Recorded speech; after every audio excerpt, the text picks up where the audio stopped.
अस्सलाम वालेकुम वरहमतुल्लाहि वबरकातुहू। आज इस वीडियो में हमारा टॉपिक है क्लास 9th मैथ थ्योरम 10.1 जो बहुत ही इजी और आसान थ्योरम है। आपने वीडियो एंड तक देखना ताकि आपको मुकम्मल समझ आ जाए। तो सबसे पहले हम इसका स्टेटमेंट रीड करते हैं। If two angles and included side of one triangle. आपके बुक में यहाँ पे लिखा है नॉन इंक्लूडेड, लेकिन नॉन इंक्लूडेड वो गलत है। आपने नॉन नहीं लिखना, इंक्लूडेड लिखना है। यानी अगर एक ट्राइंगल के दो एंगल और एक इंक्लूडेड साइड वो कंकरेंट हो जाए to the corresponding angle and included side of an other triangle. इन्हें इसका मतलब है कि हमारे पास दो ट्राइंगल है। मैं ट्राइंगल ड्रा करता हूँ, फिर आप लोगों को इसकी बेहतर समझ आएगी। हमारे पास एक ट्राइंगल है, ये मैंने एक ट्राइंगल ड्रा किया, ये ट्राइंगल है एक, और दूसरा ट्राइंगल है हमारे पास ये। फर्ज करिए ये एक ट्राइंगल हमारे पास है ये।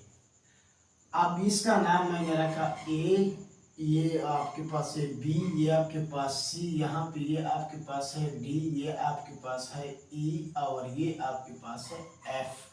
अब इसके दो एंगल यानी फर्स्ट करें एंगल बी और एंगल सी, ये अगर कंग्रुएंट हो एंगल ई के और एंगल एफ के, यानी एंगल बी कंग्रुएंट है एंगल ई का और एंगल सी कंग्रुएंट है एंगल एफ का, इसको हम करस्पॉन्डिंग एंगल कहते हैं। यानी ए का करस्पॉन्डिंग किया है डी, बी का करस्पॉन्डिंग किया है ई, सी का करस्पॉन्डिंग किया है एफ। तो एक ट्राइंगल के दो एंगल दूसरे ट्राइंगल के दो एंगल के अगर कंग्रुएंट हो, बराबर हो, और एक ट्राइंगल के एक इंक्लूडेड साइड कौन सा होता है, जैसे कि ये यहाँ से आ रहा है, ये यहाँ से आ रहा है, ये आपस में यहाँ पे मीट हो रहे हैं, तो ये इसका इंक्लूडेड साइड को। इसी तरह वहाँ पे इंक्लूडेड साइड फिर कौन सा बनेगा, ये आएगा और ये आएगा, तो यहाँ पे इंक्लूडेड साइड ये होगा।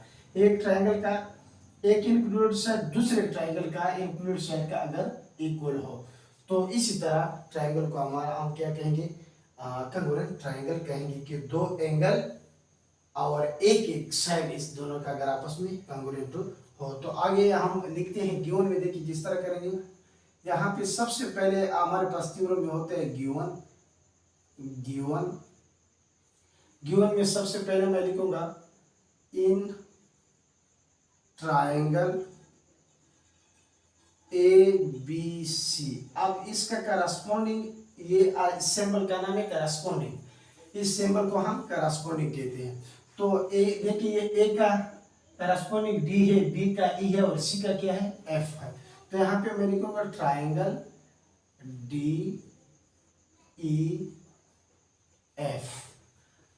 अब यहाँ पे हमारे पास उसने दो एंगल का जिक्र किया, तो हमारे पास हो जाएगा एंगल बी, ये कंग्रुएंट है, इसका करस्पॉन्डिंग एंगल कौन सा है, ई। फिर इसी तरह हमारे पास दूसरा एंगल हमारे पास सी है, फर्ज करें तो एंगल सी ये कंग्रुएंट है, इसका करस्पॉन्डिंग एंगल कौन सा होगा, एफ। तो आप यहाँ पे लिखेंगे एफ अगर ये कंग्रुएंट हो। फिर इसका एक इंक्लूडेड साइड हम फर्स्ट इसका ये लेते हैं बी सी, तो यहाँ पे हम लिखेंगे बी सी कंग्रुएंट, इसका करस्पॉन्डिंग साइड यहाँ पे कौन सा होगा, ई एफ। तो हम यहाँ पे लिखेंगे ई एफ, और ये ऊपर जो ये सिंबल मैं ड्रा कर रहा हूँ इसको हम क्या कहते हैं, लाइन सेगमेंट कहते हैं इसको। तो अब ये तो था हमारा गिवन। अब हमने इसका ड्रा करना है, क्या करना है, ये हमने टू प्रूव लिखना है। तो गिवन के बाद थ्योरम में हम टू प्रूव लिखते हैं। ये हमारे पास होगा टू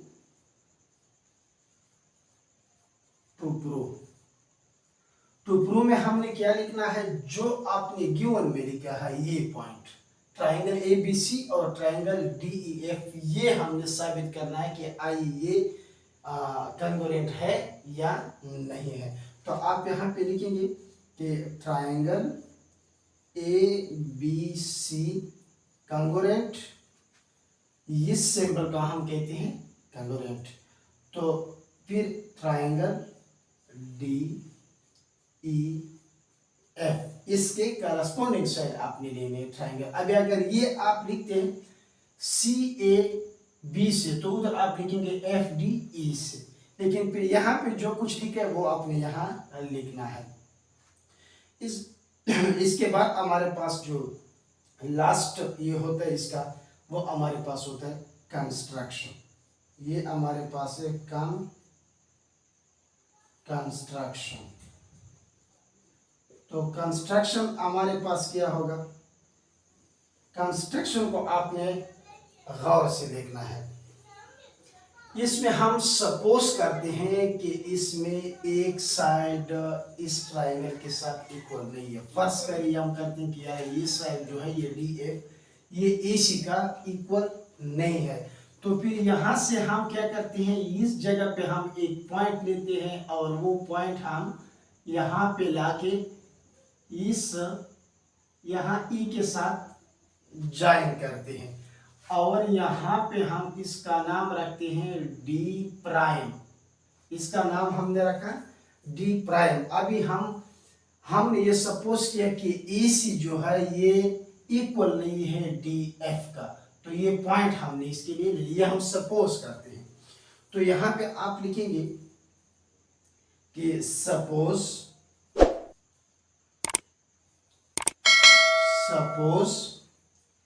AC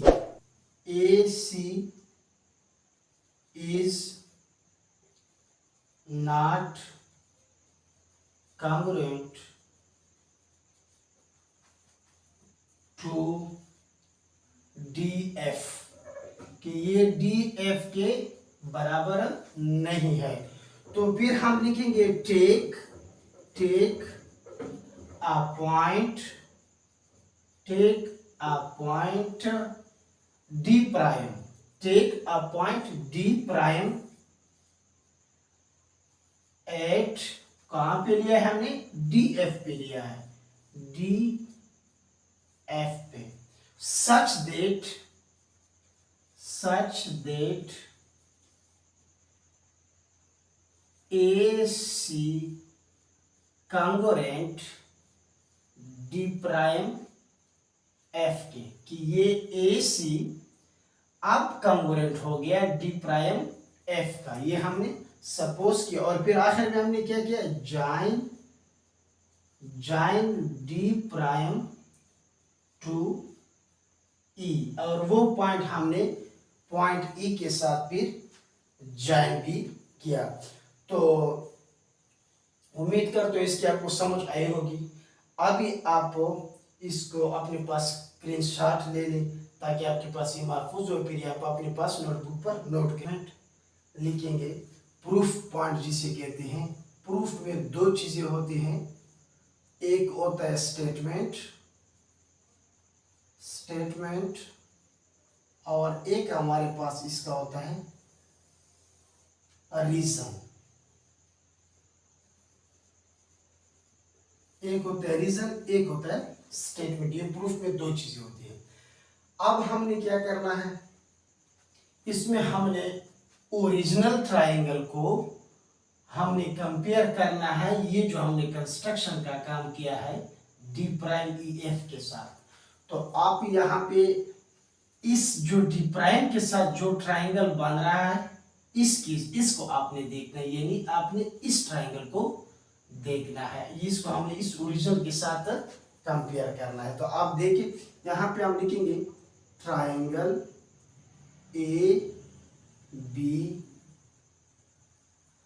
ABC, ये हमारे पास यहाँ पे करस्पॉन्डिंग है कौन से का, triangle DEF, D prime EF। अब इसका साइड हमने लेना है, इसका यहाँ पे हमने इसका जो साइड है वो हमने लेना है BC कॉन्ग्रुएंट है किस चीज का, EF का। तो यहाँ पे हम लिखेंगे BC कॉन्ग्रुएंट है, इसका करस्पॉन्डिंग साइड कौन सा होगा, EF का। ये हमारे पास क्या है गिवन है, इसका रीजन क्या होगा, गिवन है।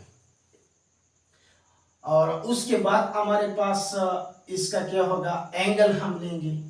एंगल हम ले सकते हैं एंगल सी, एंगल एफ। यहाँ पे मैं लूंगा angle C congruent angle F, ये भी हमारे पास क्या है, गिवन है। उसके बाद मैं लूंगा साइड ए सी, ए सी कंग्रुएंट है डी प्राइम एफ। यहां पे आपके पास होगा डी प्राइम एफ, और ये पॉइंट हमने क्या कहता है, सपोज किया। तो आप इसकी जगह सपोजिशन भी लिख सकते हैं और कंस्ट्रक्शन भी लिख सकते हैं कि हमने कंस्ट्रक्ट किया था, कंस्ट्रक्शन भी लिख सकते हैं। तो हमारे पास इसके जो रिक्वायरमेंट थे वो पूरे हो गए। ये हमारे पास इस एक ट्रायंगल का एक साइड, दूसरे ट्रायंगल का एक साइड, फिर एक ट्रायंगल का एक एंगल, दूसरे ट्रायंगल का एक एंगल, फिर एक ट्रायंगल का एक साइड, दूसरे ट्रायंगल का एक साइड। तो ये अभी हमारे पास एक एंगल हो गए और दो दो इसके साइड हो गए। तो इसको हम ट्रायंगल पोस्टुलेट कहते हैं। अगर किसी ट्रायंगल के दो साइड और एक एंगल हमारे पास कंग्रुएंट साबित हो जाए तो इसको हम एंगल पोस्टुलेट, ट्रायंगल पोस्टुलेट कहते हैं। तो हम अभी मैं यहाँ पे ये लिखूंगा triangle A B C congruent triangle D prime E F, और यहाँ पे इसके रीजन में क्या लिखूंगा, side angle, side congruent, side angle, side. तो देखिए दो साइड है और एक एंगल, अगर ये कंग्रुएंट हो जाए तो इस तरह ट्रायंगल को हम ट्रायंगल पोस्टुलेट कहते हैं। अब उसके बाद हमने क्या करना है, इसके बाद वाले पॉइंट को देखिए, ये थोड़ा अहम पॉइंट है। यहाँ पे आपने ये एंगल बी लेना है, एंगल बी, और इसी ट्रायंगल का आपने जो हमारे पास है डी प्राइम ई एफ, इसका आपने क्या करना है, इक्वल करना है। तो यहाँ पे आप लिखेंगे एंगल बी, ये कंग्रुएंट है ट्रायंगल, यहाँ पे triangle angle D E F लेना है, और इसका जो आपने लिखा है ए बी सी, इसका आपने क्या करना है, कंग्रुएंट लेना है। तो ये आपके पास आ जाएगा B B E F, D E F, sorry क्या लेना, डी ई एफ। तो इसका मतलब ये हुआ कि D prime E F angle B के बराबर है, और डी ई एफ जो है ये D E F, D prime E F angle B के बराबर है, और यहाँ पे एंगल डी ई एफ ये भी इस बी के बराबर है। तो इसका मतलब ये हो कि फिर ये दोनों आपस में क्या होंगे, बराबर होंगे। तो इसको मैं इस तरह भी लिख सकता हूँ कि triangle angle D prime E F congruent angle D E F, क्योंकि अगर ये भी एंगल बी के बराबर है और ये ऊपर वाला भी एंगल बी का बराबर है, तो इसका मतलब ये होगी कि ये दोनों फिर आपस में क्या है, बराबर है। तो ये हमारे पास इसके क्या होंगे, आपस में क्या होंगे, बराबर होंगे। इसका रीजन आप लिखेंगे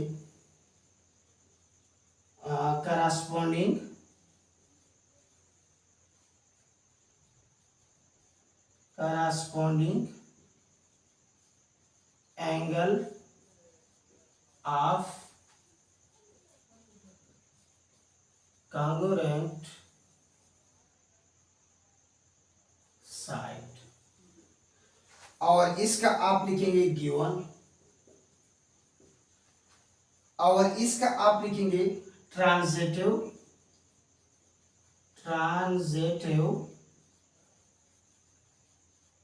प्रॉपर्टी। ट्रांजिटिव प्रॉपर्टी किसे कहते हैं, if two quantities are equal to the third quantity then we can say that all quantity equal to each other। यानी अगर दो क्वांटिटी तीसरी क्वांटिटी के बराबर हो तो फिर हम कह सकते हैं कि तमाम क्वांटिटी एक दूसरे के बराबर है। if two quantity equal to the third quantity, then we can say that all quantity equal to each other. So this process are called transitive property. एक दफा फिर सुने, if two quantity are equal to the third quantity, then we can say that all quantities equal to each other. So this process we call transitive property. अगर दो quantity third quantity के बराबर हो तो इसका मतलब है कि फिर तमाम क्वांटिटी एक दूसरे के बराबर है, तो इसी तरह प्रॉपर्टी को हम ट्रांजिटिव प्रॉपर्टी कहते हैं। मिसाल के तौर पर हमारे पास है ए बी सी, तो हम अगर इस तरह लिखें कि ए इक्वल है बी का और बी इक्वल है सी का, सही।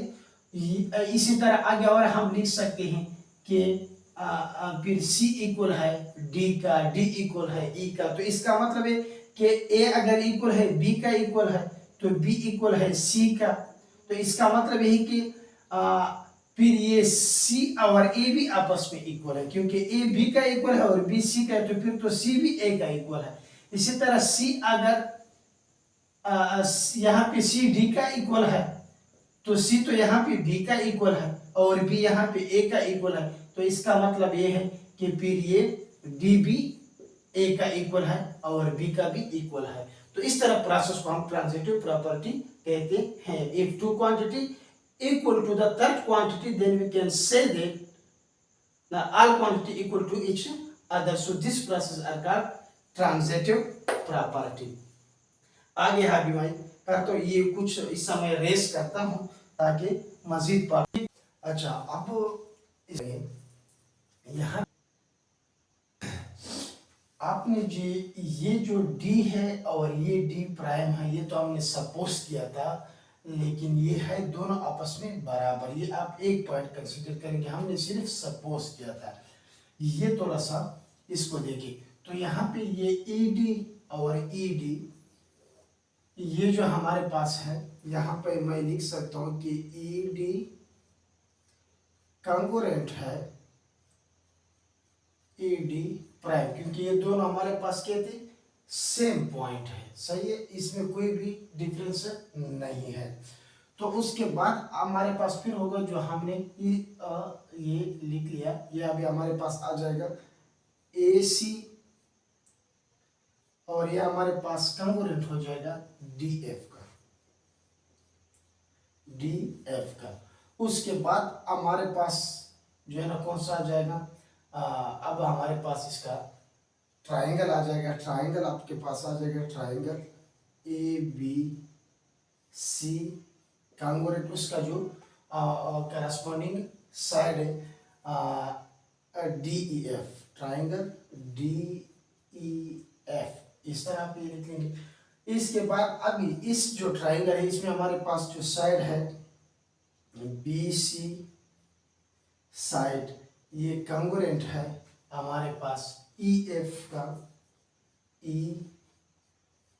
और इसके साथ आप लिखेंगे कि हमारे पास क्या था, गिवन था। और AC साइड और DF साइड हमारे पास जो है AC DF, ये हमारे पास क्या हो गया, प्रूव्ड।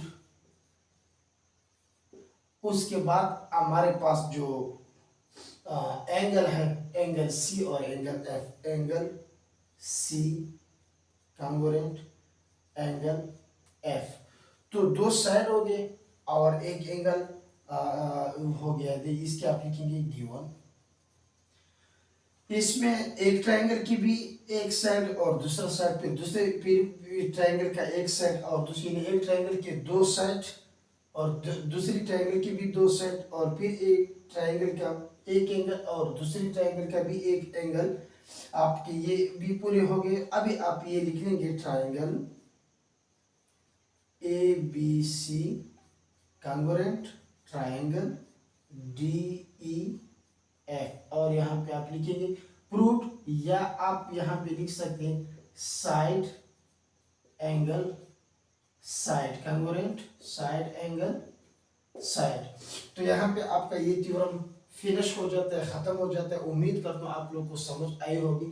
फिर भी अगर आपके पास किसी पॉइंट में कोई मसला तो आप हमारे साथ कमेंट के जरिए शेयर कर सकते हैं। और यहाँ पे आप इसका इस पार्ट में जो मैंने आगे रीजन नहीं लिखी, इसका रीजन नहीं है। तो okay, thank you so much.